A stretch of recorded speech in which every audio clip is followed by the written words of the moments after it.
How's it going? Welcome to the Maine Outdoor Enthusiast podcast. I'm Paul. And I'm Mark.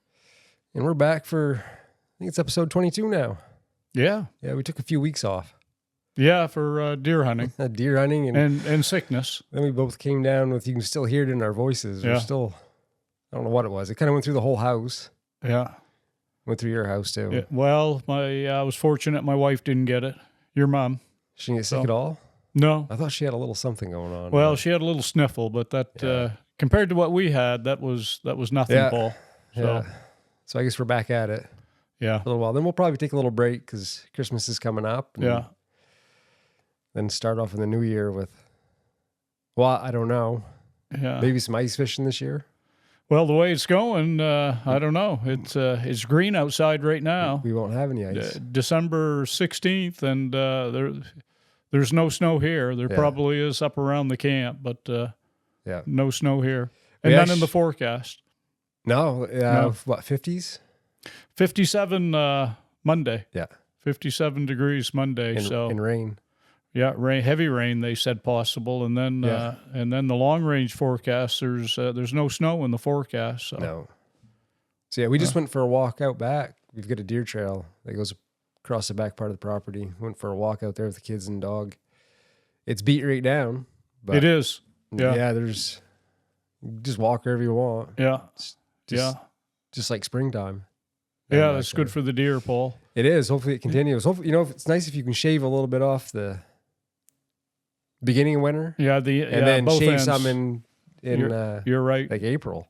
Yeah, if you can shorten March. it up on both ends, it makes a big difference for the deer. Yeah. And certainly winter will show up sometime. It always does. But like I say, if it can be shortened up on either end, it helps. We get plenty of snow. Yeah. That's for sure. Yeah, we will. So, and you were just saying you still have a camera out.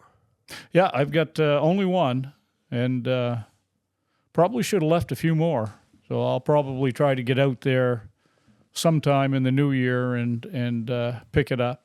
Yeah. See what's happened since deer season ended. If we get a little bit of snow, I think I'd like to go out and. Yeah. Well, for like sure. If you want to take a drive to go up and get it, you can. Once we get like in the new year, if we get a few inches of snow. Yeah. Maybe go poke around because I'm sure the deer are just pretty much wherever they want. Yeah. Not really yard bound. Yeah. Where that camera is, Paul, probably 5 or 6 years ago, we had a December where there wasn't any snow, and I went in there in the new year, in 1st of January, you could drive in there, and there was deer tracks on the hillside there on the ridge. So. Oh, was there? Yeah. Yeah, well, we'll go see if we get some snow after the new year. See what's going on. So we haven't actually covered up until our deer camp week, but we still got muzzleloader week that that's we haven't talked about. Yeah, that was I was on my own then, and I did go out 2 days. I went out 2 days, and that's it. That was it. Jeez, 2 days. I went out. I think Monday. That Monday it poured. The first day of muzzleloader. It just poured. Yeah. So I didn't go out then, and I think I had something going on too, an appointment or something. But it poured, and I went out Tuesday and Wednesday, and the roads were rough. We had some, from the rain Monday, and then it froze up, and the roads were so rough. And driving in there, it was like chattering your teeth and stuff, and I thought I can't drive in here and the guy had shot a deer. He had it. I don't know if he ever recovered it or not. Right behind, right where we were hunting. Okay. So that kind of discouraged me, and I said, well, did he not look all that hard for it, or just? That I don't know. I talked to him just for a brief moment. I don't know the guy. It's the guy you and I had run into 3 or 4 times during the season. We only saw him driving around, and that's how we shot this deer. Yeah. And it was right in one of the cuts that you and I had hunted in. Okay. And so that's a bummer. Yeah, for sure. Hopefully it survived. Yeah, I have no idea the entire story. I just know that he said he shot at it and he drew blood and he couldn't find it. Well, how much, effort he put into finding it, I don't know. Yeah. Who knows? Yeah. One of the guys at work was successful muzzleloader week. Yeah. Doug shot a beautiful buck. Yeah. Nice 8-pointer. Yeah. 205 pounds. Yeah, that's a nice buck, especially during the muzzleloading week. That's a big-bodied deer for sure. Yeah, and it had that typical kind of Maine 8-point rack. Yeah. Not overly large, but right, kind of stout and thick, and 8 points. Yeah. That's kind of the that's when I think of like just your prototypical big Maine buck. Yeah. That's what they look like. Yeah. And it was funny. He'd said they had a little bit of snow, crunchy. He wasn't tracking or anything like that. And he shot it. I think it was right around 100 yards, a little over 100 yards away. And I was pretty certain he hit it. And he goes up and, there's no blood. Mm. And he said everything was so frozen and crusty. He's like, you just look down and it's like all the tracks look the same. Yeah. And he goes, he found his track that was coming down off the knoll where he shot it. And then finally he found some blood, a little bit. And I think it took him about 20, 25 minutes or whatever to really find consistent drops of blood. And then he recovered the deer. I think it was a couple 100 yards away from where he shot it. Yeah. And he was saying, he's like, with no snow, it was so thick where this deer went into. He's like, gosh, I don't know if I would have found the deer. Yeah. He goes, he didn't go that far. Yeah. And it was dead when he walked up to it. But in the picture he sent me, it looks like the deer had gone a couple 100 yards, bedded down, and died. Mm-hmm. And it was kind of, I like the picture. You can see the deer's all kind of folded up there. Folded up. Legs folded underneath him. Yeah. Head's just down on the snow. Yeah. And Doug had said, he goes, when he found the blood and he was walking up in to see where it went, then he sees the deer laying there. He thought it was bedded down, still alive. Yeah. And he goes, I thought for sure it was. He goes, no, it was. Yeah. It was out cold. Yeah, it was a beautiful buck.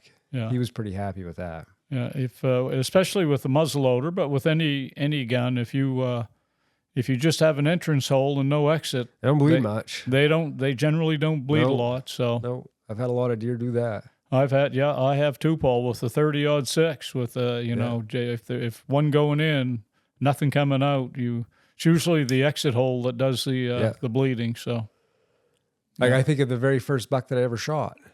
That big that one right there. Yeah. I mean, he was like 30 feet away from us. Yeah. Hit him in the shoulder. Yeah. There was no blood. No. At all. You could just tell the way he was running that he was hit. He was crashing and stuff. He wasn't running like a healthy deer. He was hitting stuff he shouldn't have hit and stuff, and landing where he shouldn't land. And that way you could tell you would hit the deer. And we had good snow too, so it was a great day. It was brand new, fresh snow, so you weren't going to mix it up with any other tracks. It was the only track there, so it was a big track. And so and he didn't go that far as I remember. I don't even think he went 50 yards. He just went around the corner. Yeah, he didn't go far. And we came out into an opening and stood up on. I remember standing up on a stump. Yeah. And I caught something over my left, and I just see rack moving. And I think he'd bedded was down, and he was trying to get up. Yeah, he was laying down. Couldn't, and I put one right behind his ear. Yeah. Kind of ruined the cape a little bit on it, but yeah. Oh well, you're not worried about that then. You get the deer. Yeah, just killing the deer. Yeah. That's all you care about. But yeah, if that bullet doesn't come out, there ain't much blood. Yeah, well, he was coming towards us. Yeah. So took him right in the he shoulder. was walking straight onto us. And I'd hit a deer, my first buck that I'd shot, same way. I'd hit him right in the chest, straight on, close range. So the bullet went down through the body of the deer, and there was no exit hole, and that one dropped within sight, ran right into a tree, but like I say, there's no blood. Yeah, you don't get any blood that way. So maybe a drop or two after a while, but so I guess that muzzleloader week, you had tag soup. Yeah, I ate tag soup, and that's all right. I was I'd gone at it hard. I did a rough count of I hunted about 22 days, and I was a little discouraged, and it was time to. Well, I mean, it's still fun. You can't get discouraged. But you don't want to, it can get into the point where you start pushing, and you don't want to make it like a job and forcing things. You don't want to make it a grind. It's supposed to be fun and enjoyable, and And there does come a time where you say, you know what, it's probably time to be shift gears, you know. Well, I mean, yeah, when you're just focusing on shooting a deer, you're not enjoying the whole and whole like I said, experience. the ride was getting rough in there, and and then when the guy wounded the deer, and I just said, well, that's probably well, maybe if we get a little snow, we'll go poke around. Yeah. Maybe find a rack. Yeah. Or something from a deer. So anyway, I don't know, about a week ago or so, I was looking at the totals for the year for the state.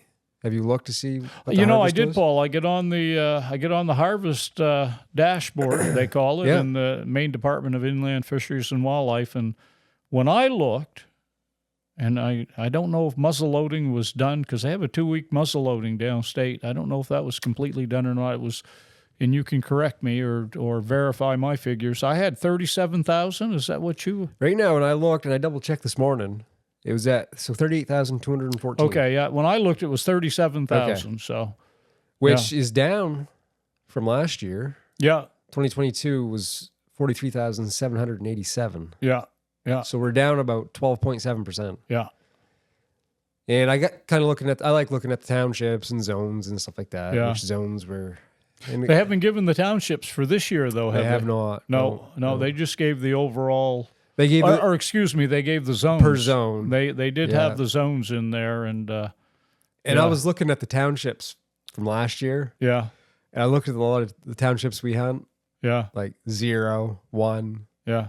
2. Yeah. It's I don't know if people realize I've done that for a lot of years, because that information is available if you want to dig for it in their website, and consistently you can go in the northwest through the gate.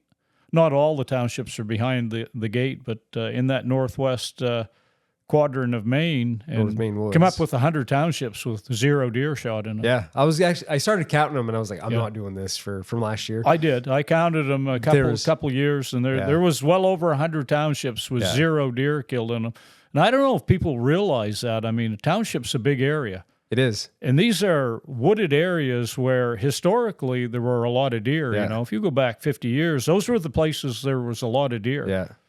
And now those are the places with no deer, and you get down into zones 22 and 20 downstate, and they zones have 17 and 23. Yes, which 20, I believe are right north and south of each other. Like those zones this year, were over 4,000 deer shot. Yeah. Well, we hunt zones 1, 2, 3, 4, and 5. Yeah. So zone 3 was 195. Yeah, I knew it was 100 and something. So zone 4 is 103. Yeah. Zone 2 was 89. Zone 5 was 89. Yeah. Now, we live in Zone 6, but it's all farmland. Right. So it's kind of a different scenario there. So 450. Yeah. Which is basically like eastern Aroostook County. Well, each one of those zones, Paul, they have towns in them. Like, I think Zone 1 would have Allagash in it. Allagash. Actually, so I was looking at Allagash from last year, and I'll have to double check. I think Allagash last year had like 400. Oh, yes. But Allagash is like 4 townships. Yes. I think it's just shy of, it's huge. And so that's kind of a skewed number, but I think it was like 400. Yeah. It's funny because that is exactly how the Ashland always, Ashland has a lot. You get into Washburn, same thing, Washburn. The towns now are where the deer are shot. Yeah. Even in we'll call it the big woods up in Allagash, you get in that surrounding, the outlying areas, the outlying townships. There's very few deer. The deer are shot within the townships. It was wicked skewed. Like you look around and there's all these a normal sized township, which is 0, 1, 2, and then you look at Allagash, the town of Allagash, and it's the same way. Ashland's the same way, and Washburn and Caribou and Prescal are the deer are shot in the towns, not in the more secluded wooded areas. No, not like it used to be. Nothing like it is. It is. I think Jackman is that Zone 8? Yeah, I'm not sure what. That was, or zone 7. Yeah. 7 or 8. I'd have to look. I forget now. Those zone 7 was like 766. Yeah. Zone 8 was 557. Yeah. That's pretty good. But yeah, I mean, yeah, down from last year, but conditions play a huge role Yeah. in that too. If you got a year of good snow, Yeah. you get a lot more deer. Yeah. Deer shot. Yeah.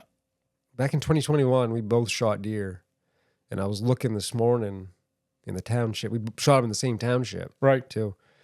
And it said in 2021 that only 1 deer Yeah. was shot in that township. Yeah, And I we did registered see that. 2 deer on the same day. Right.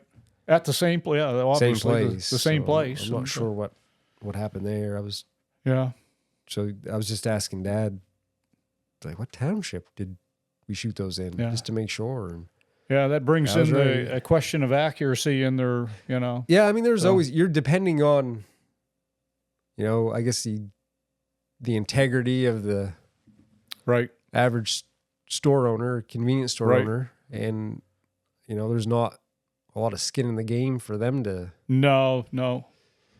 So you're going No. to take that with a great, anytime. And it's like that with any data set, whether it's healthcare, anything. When you've got basically like self-reporting data, Yeah. you got to account for the fact that there's going to be.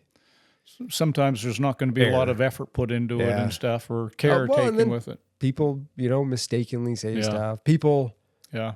may not want to reveal where they shot their deer. Yeah. If we're. But as far as I remember, we were upfront and honest. We gave the correct township that. We've been in stores before where there was a guy registering a deer that hunted in a similar area, and he didn't want to. You didn't want to Wouldn't reveal. say out loud. Yeah. Remember, we were at, I think it was Gateway. Yeah, I think there's a lot of people like that. Yeah. He was kind of humming and hawing, and I think you told the clerk what township he shot. Yeah, I in. could have. I don't remember that. But He was like, "Well, Yeah. I can't remember the name of the township." You were like, T10R12. yeah. John's camp. That's the. That used to be the epitome of what a deer camp was. 40 or 50 years ago. There was That all kinds of those. That was remote. That was out there. Yeah. And that's where the deer were at that time. Yeah. And that Well, was- we come across them all the time. yeah. Like we came across one this year that you found. Yeah. I Completely find old fallen in. camps. Yeah. And I always stop and kind of think about, I can always see the young men, excited building the camp and then using the camp and, the nightlife and the getting together. And then after a while they get old, the camp gets neglected and snow takes it. And it doesn't take long. It for a doesn't camp take to- long if the, You look at Yeah. our camp that we hunt from. yeah. That was headed in that direction. Oh, it for sure. Grandpa died in Yeah. 1991. Yeah. You were busy with Yeah. work and kids and Yeah. no one there to really take care of it. Right. And they do require a lot of attention. And these two, Paul, these are probably on roads that, you look at today, you look and you think, well, how did they even get there? Because the roads are, It seems like it's right in the middle of of the woods. and you do Just- find old roads and you think, well, maybe it just got to the point where they couldn't access it that easily anymore. And they let it go. became too hard. Yeah. Too hard to get in, or Yeah. you get too old to actually, Yeah. do it. Yeah. It's always interesting. I come across them and I always try to photograph them and stuff. And Yeah.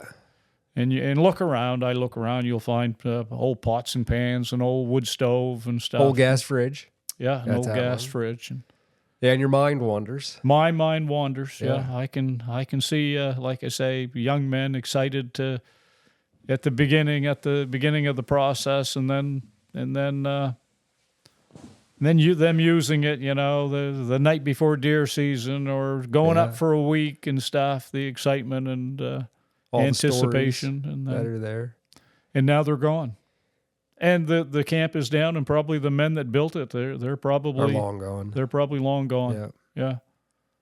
So Well, since we're on the topic of things going away, did you hear about Remington's closing their plant in I did Ilion, New York? I did read that. Yeah. That's Yeah. kind of sad. Yeah. I think it's been there about over 200 years. Yeah. That's It been was, an it's the operation? oldest. Yeah. Yeah. Yeah. And huge facility. Yeah. So, I can understand, I guess, from a fiscal standpoint, well, multiple reasons. I can imagine New York is incredibly hard to do business in now, especially with something like that. The political environment. Yeah. And then just financially, I can't imagine it's a business friendly. Right. I don't know for sure. I don't have business in New York. I know exactly what you're saying, and that always comes to my mind. New York can't be a good place to have a firearms. Yeah. Second, from what I've understood, is it was a huge facility. Yeah. And they're only producing they were producing the 870 and Model 700. Yeah. Which I don't even know what numbers they were producing in those. Yeah. And I guess it's a huge facility. Yeah. And it was quite inefficient. There's so much space. Right. From what I understand. Because back in the day, I mean, especially when you think of like during World War I, World War II, they must have been producing a lot of. That being said, Paul, they have a plant in Georgia, right? I mean, they do. It sounds like they're consolidating everything. Yeah, they're shifting everything towards Georgia. Yeah. Then, yeah. But I'll be honest, I don't have high hopes for anything from. Yeah, they had a lot of quality control, I guess. Before they went bankrupt, there was, from what I understand, there was a lot of quality control issues with. I get the impression, like anything I see from them online and stuff, I feel like they're out of touch from what people want, like what their customer base wants. Right. I don't have much interest in like an 870 or even a Model 700. Right. Like, I don't think they really. Yeah. That's just the impression I get.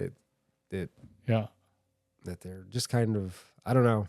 And a problem with a lot of these companies like that is they become a subsidiary of a big company. Exactly. And if you do any investigating into any company, whether let's say you want to so for me, it was when ammo was a shortage and people were buying ammo like crazy. I was like, well, maybe there's an investment opportunity here in some companies that produce ammo. So you kind of get digging around and you start doing your research if you're investing in something, and you want to know who owns the company, how's it managed, stuff like that. And you come across and I didn't realize it till you start digging around. So Vista Outdoors is owns all kinds of ammunition manufacturers. Yeah. I had them all written down at one point, but Vista, I think it was, so they have, I think, Remington ammo now. Yeah. And those are two different companies now. Yeah. They're separate. They have nothing to do, Rem Arms and the ammunition and they're totally separate. They're not owned by the same. Yeah. Vista had bought the Rem Arms or the, Remington ammunition portion. That's correct. But you start looking around and you're like, okay, so Vista owns, so you got Bushnell, Federal, Sims, Fox, Bell, Camelback, Hops, Weaver, are owned by Vista Outdoors. Right. Which is now being sold to a Czechoslovakian company. Yeah. CSG. Yeah. It's impossible to keep track of. Right. Where's this stuff coming from? Who's making it? Yeah. And when you start getting these companies with so many, I mean, obviously they do it for profitability. Right. They've got their shareholders in mind versus the customer. Right. And tax reasons and stuff like that. If you got one subsidiary that's profitable and one that's not, you can kind of balance it all out. And there's all kinds of stuff but when you start digging around with that stuff, it's pretty common. Right. If you look at so power tools was another one, not to get on a side note. I got thinking about this stuff as I was taking notes, and you start looking at power tools. Cause that was another thing. If anybody that invests in anything, if you I like to invest in what I know and what I like. Right. And so if I get a product that I really enjoy using and it works good for me and I got to figure other people like it too. Right. You start digging around. So power tools are one that. Right. If it's a quality product, like you say, if it works well and it works well for you, then it's going to work well for the guy across the street and the guy across the country and stuff. And so then you start thinking, maybe there's something to this. Yeah. Maybe it's a good, you kind of get digging around. Well, power tools is insane. So you get people that Yeah. argue about like DeWalt's better than this or that. So like, just to give an example, so like Stanley Black & Decker they own for power tools. So they have Craftsman, DeWalt, Boss Stitch, Irwin, Porter Cable. Yeah. Then you go into, I think it's Shervon, is Ego, Cobalt, Skill, Flex. Right. And then you've got, I think TTI owns Milwaukee, Ryobi, Dirt Devil. Yeah. And the only tool company that I know of, and there's probably more, that's like a standalone tool company is Makita. Okay. Yeah. So you got to figure, just looking at that, you're like, okay, well, they're basically just making tools. Right. Trying to make the best tools possible Right. for their customers. Their total focus is on that. Yeah. So like, Yeah. I guess if I'm going to buy tools as a customer, you know, they're going to have my best interest Right. in mind. So probably Makita and Makita are great tools. I don't own many of them, and I should. Yeah. Yeah. I don't either. I do have some. They're fantastic. Grandpa always had Makita stuff. Yeah. And a Japanese company. Yeah. And I probably should buy more Makita tools, but I get a lot of DeWalt and stuff like that. But yeah, not to get too far off on a side note, but it's insane.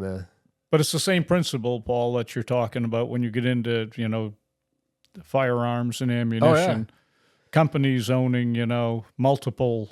Yeah. So they transition from having, you know, being customer focused to being, well, we want to be profitable for our shareholders. Right, exactly. So I guess if you're an investor, investing in a company that is diversified.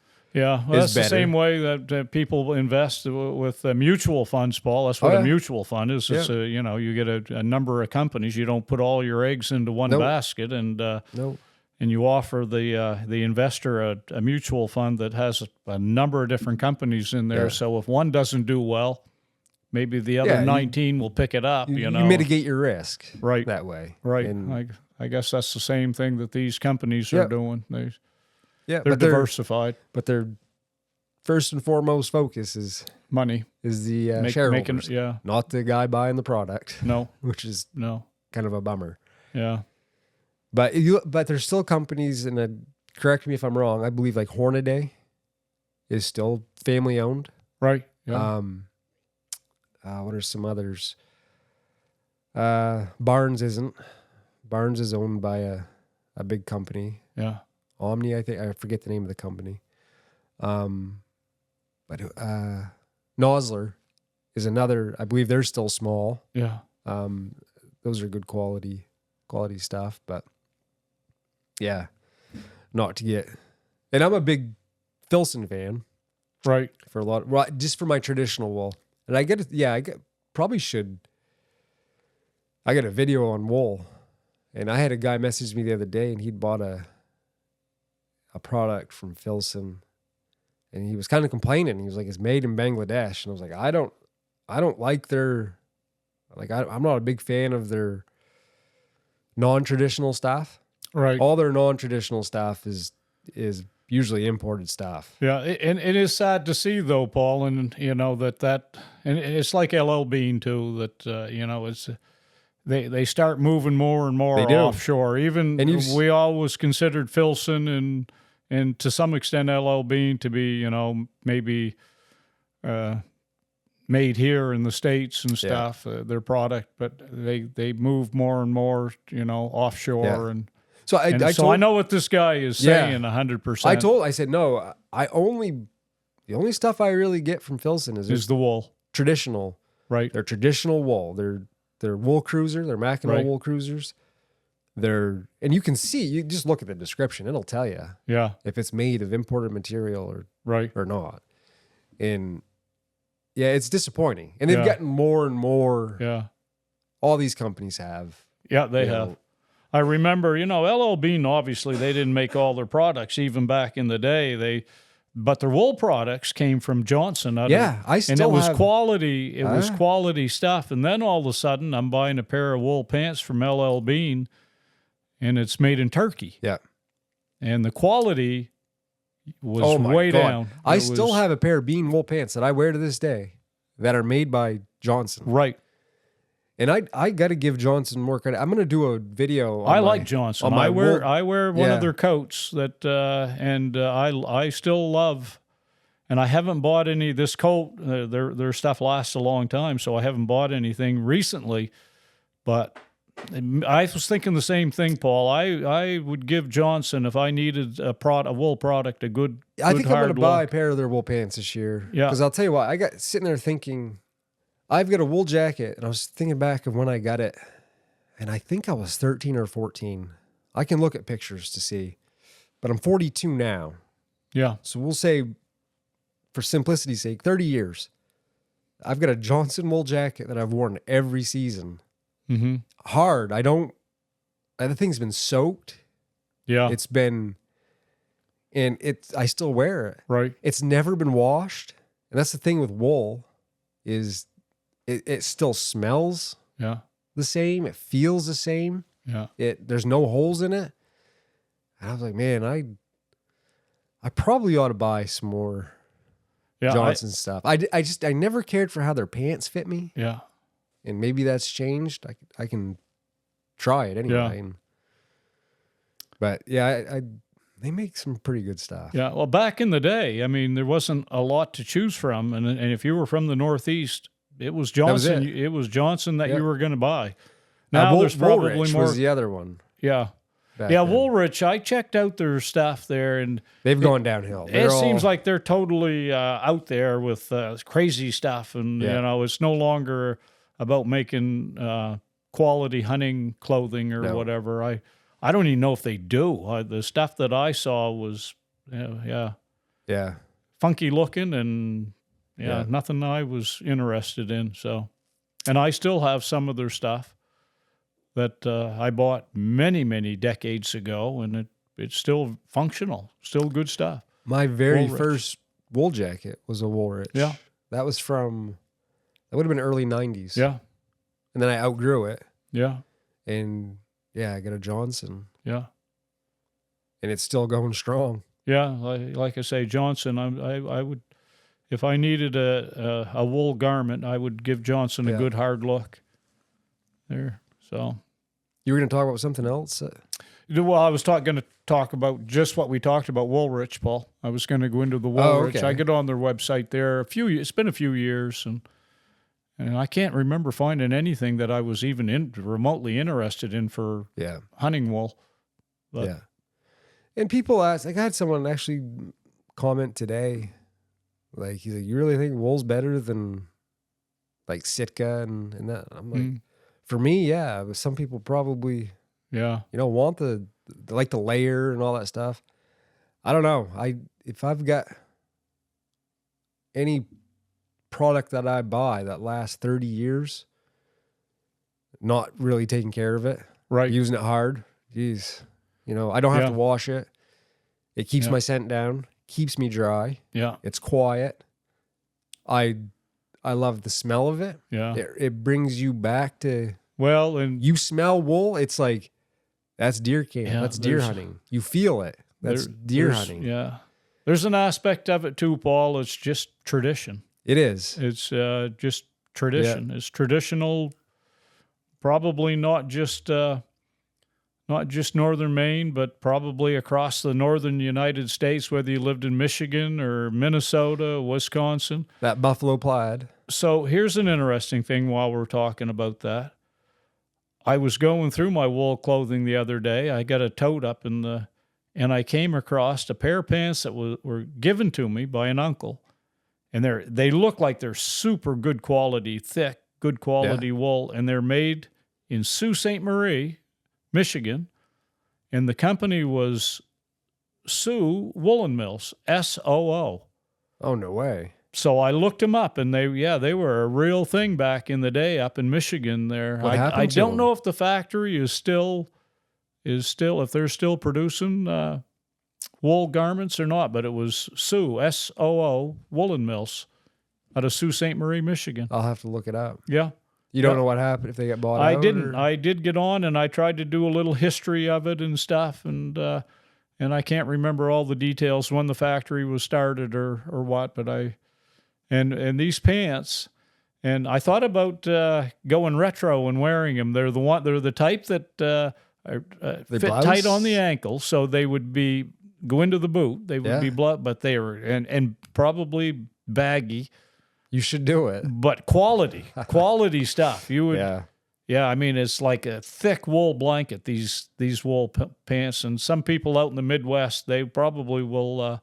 Out in the Michigan area, would relate to that. They'll know the company. They'll recognize it.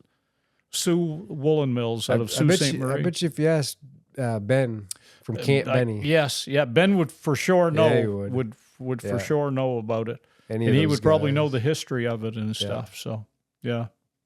Yeah. So wool for me. Yeah, I put them on.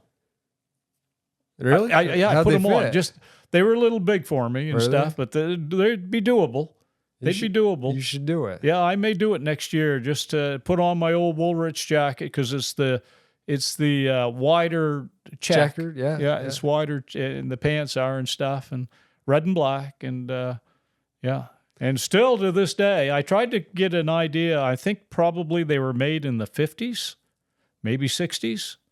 Because my uncle that gave them to me, he's been passed quite a while, and he was in his 80s when he passed, and so they're probably quite old.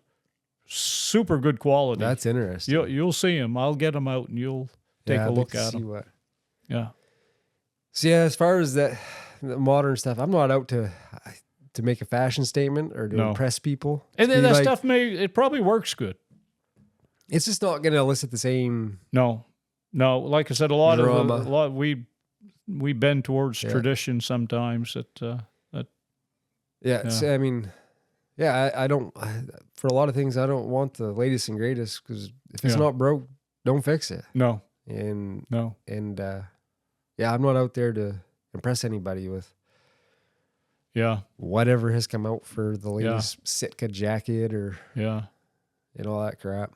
I would have a hard time believing, Paul, that after 25 or 30 years, you'd be still wearing the same Sitka jacket. No. That would be torn to shreds. Yeah. I probably could tear it up in a season. Yeah, we go pretty hard in some, we come out of there one day, Thanksgiving Day. Yeah. We come out of there, we were pretty. And people from other parts of the country don't understand what thick is. Yeah. Like when you tell them it's thick. Yeah.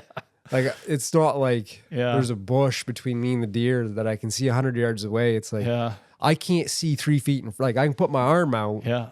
And that's about as far as I can see through the bushes. Yeah.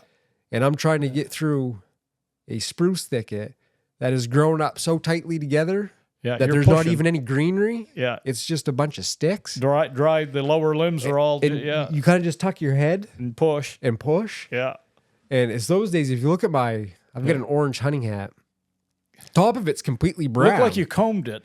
And it's because those wet, barky branches just driving into the top of that hat. Yeah. We get out that day, Thanksgiving Day, and I got a wool ball cap there, and I said, look at this hat, Paul. Everything, all the fibers, it looked like you had combed it back, or we were pushing through the bush all day there. Yeah, it was. It's incredibly thick. It is. In a lot of spots. I watch a lot of hunting videos, and I see these places, and I'm going, man, that doesn't look anything like where we hunt. Oh, I wish I could have had a place to shoot at a deer that far away. Like I say, we get in Thanksgiving Day, we could hear the deer breathing on the other end, but there was no way we could see that deer. It was a wall of fir trees. Yeah, just a wall of trees. Yeah. I mean, that's one reason why you can get, I get close to a lot of deer. Yeah. Like I can get really close to them, but man, they got to be in the right spot. They got to be in the right spot to see them and shoot them. Yeah. And that's why a lot of shots are so up close. When you think of that, go back to that first buck that I'd shot back in my early teens. Yeah. We heard him long before we ever saw him. Yeah. He was breaking limbs. And it was one of those little fir thickets. Yeah. He had his head right down, plowing right down through him. Yeah. And it wasn't till he got out of them. Yeah. And his head came up. Yeah. Snow all over the top of him from coming off the branches and stuff. He was just driving himself right down through there. Yeah. Yeah. It was a big deer to get down through there. Yeah, it's thick stuff. It's hard on your equipment. It is. Yeah. Hard on your gun, hard on your boots. Yeah, I take my gun apart, Paul, every season when I get done, and it's right full. The forearm underneath the forearm Pine is needles right and- full yeah. of spruce needles, and I got to take that apart and clean it up and oil it and stuff. And I didn't have to do a lot of cleaning of mine this year. I bet you didn't. I didn't have No, to. It no, was you didn't push through much brush not with with that the gun. No, No, it was kind of a short season. I get to live vicariously through you. yeah, yeah.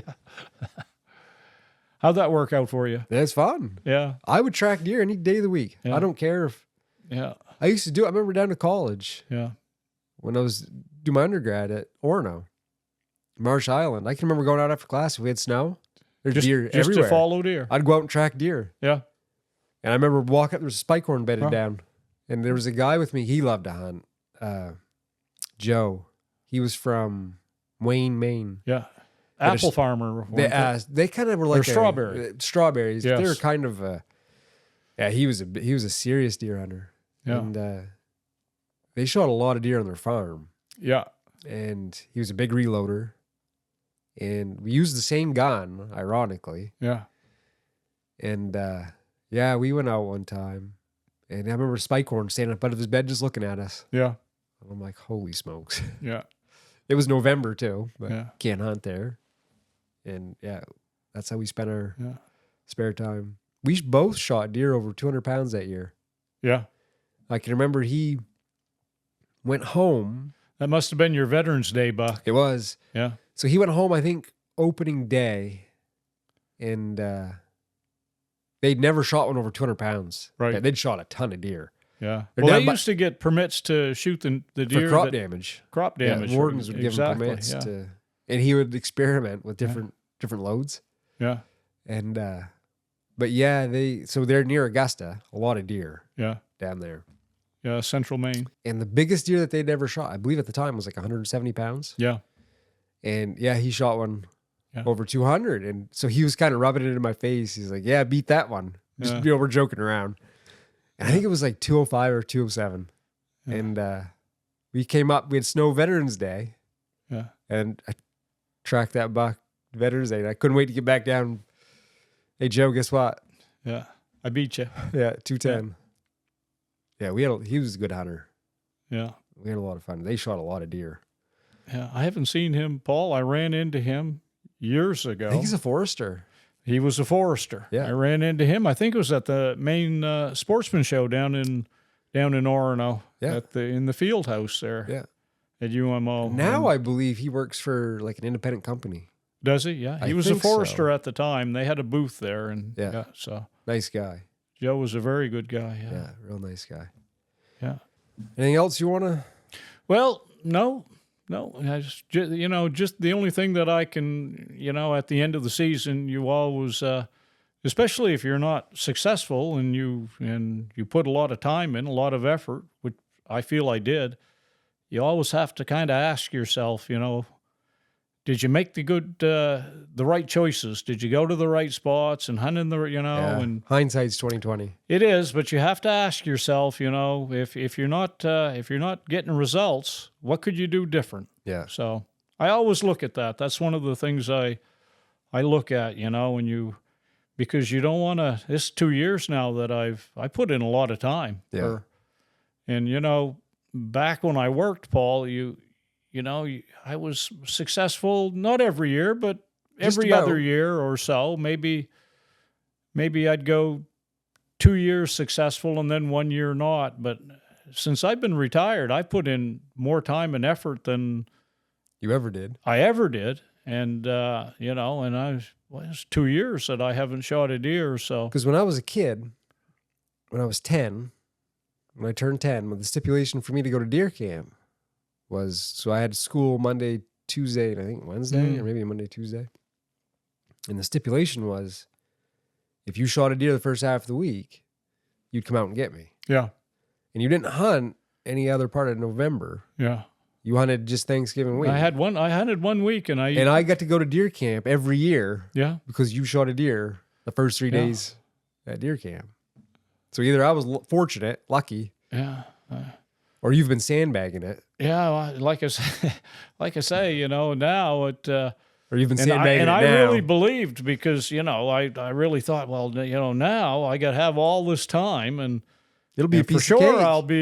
it'll be like a slam dunk, and it hasn't been the case, and I've worked hard, and so the effort's there. I'm putting in a lot of time, but so you have to say, well, did I hunt in the right area? Did I, you know, and Yeah. so I don't know. Sometimes, or is it just the fact that things are? I mean, there's a lot of people that don't get deer year in and year out. You know, there's a lot of people that put a lot of time in, and a lot of good hunters, a lot of better hunters than I am that don't get deer year in and year out. And so is it just that's the way it is, and you have to accept it and move forward and keep doing the same thing, or you know, do you switch things up? Yeah, I don't know. Well, but I always look at that. You know, you want to be successful, and you want to take a look at it anyway, and you know, whether you can do something different, change something up, you know. So then some years it just you know, we know that you some get years, especially you get stretches where it's like things are difficult, been a piece of cake. Then sometimes you go out and you don't work for it, and it just it falls on your lap. Like I had 4 or 5 years in high school that first 1 or 2 days out. Yeah. It was almost like, oh, you just walk out in the woods and shoot a deer. Yeah. And it's not that way. No, it isn't. No, not up here, and not at this time. Yeah. So I had a cousin of yours, Paul, first cousin, got a hold of me this morning, was interested in coming up, and I you know, we can Who was it? Josh. Yeah, down in Vermont, and I told, you know, it's not the same up here, and he understands that. He said, oh yeah, I understand. We're more in it for the experience, and I said, well, that's a good thing.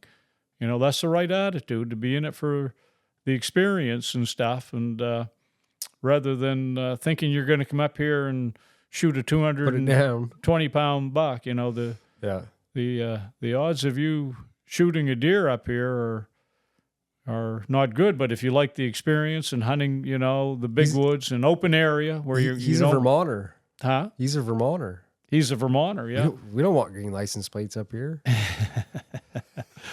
Oh, I don't mind it, you know. Actually, Vermont's great. Yeah, they are. There's a lot of good hunters down there. Yeah, there is.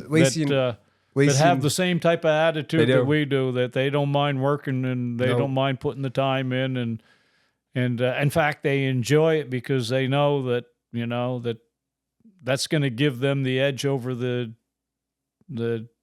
so-so hunter. They're going to work. They're going to work for it. Yeah, so. Doug and I were talking about that at work when he was talking about, you know, when he shot his buck. He's like, Paul, there's just no one gets out of their vehicles. No. He's like, everyone just, what people are hunting, they're just driving around. Yeah. He's like, you get off the. Yeah, we ran into some places where we saw people, you know, old tracks in the snow and stuff, but you're right, by and large, not a lot of people. But they'll get out and look at a set of tracks, walk up the bank and walk back in their truck, and off they go. Yeah. But back to Vermont, one of my favorite vacations, Lacey and I spent our anniversary 1 year in a place, Ludlow, Vermont, I think it was. It was fantastic. Yeah. Like, everyone that treats you like they have known you forever. Yeah. First restaurant we went into, it was just no, those really and Josh and all them were like that. Like Holly and they're all they still come up in Maine. We don't see a lot. We did see some Vermont plates, not a lot up here, but back in the day, you go in the gate in the North Maine woods. This far up here, you would see a lot of Vermont plates. I can remember a big 3/4 ton Dodge 1 year hunting in around the area that we were. Yeah. Now they were in there every day, and it was hard to get into because you had to drive in through where a bridge was out through the brook. Now I think the ones that come up, they kind of stay below the Golden Road in that the Jackman. Well, and it's a short trip for them. Yes, That's it not is. very It's a far, much so- shorter trip, and I think there's a lot more deer down there, Paul, than once you Yeah. cross over into zones 4, 5, 1, 2. You stay like west to central Maine. Yeah. Central Maine, man, seems to be, Yeah, like lots I of said, deer. 17 and 23. Yeah. Those zones. Those are Yeah, a lot of deer shot there. yeah. Well, so I guess next week you're not going to be here. No, I- your mom and I are leaving, going down to Massachusetts. See my sister. Your sister and brother-in-law bought a house in Boxford, so we're going down there for Christmas. All right.